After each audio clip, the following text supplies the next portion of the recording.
American hero John Glenn, a long-serving U.S. Senator and the first American to orbit the Earth, died today at the age of 95. He made history in 1962 when he completed a 3-orbit flight in the space capsule called Friendship 7. He served for nearly a quarter century as U.S. Senator representing Ohio.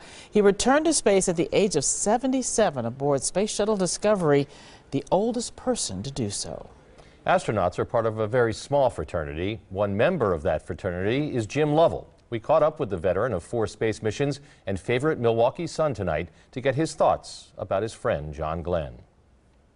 I knew John Glenn from the very beginning. Jim Lovell doesn't act like he's 88 years old. Sitting in his son's Illinois restaurant wearing a bright red Christmas sweater, Lovell spoke of John Glenn as a clear-eyed standout among the original Mercury astronauts. John is a real straight arrow. I mean, he's really kind of a natural leader to take the group.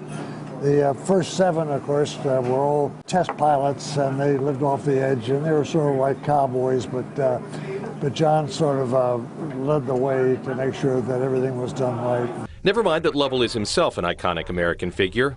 If you had to pick out somebody to say, what should we have for an American boyhood, that was John Glenn.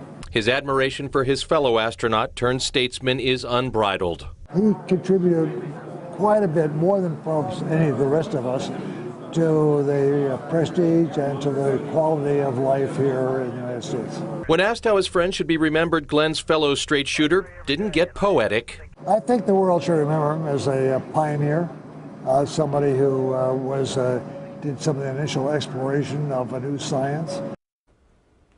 Well, like John Glenn, Jim Lovell was born in Ohio. Still, he spent his formative years here, graduated from Juneau High, so he will forever be thought of as one of Milwaukee's own and a possessor of the right stuff.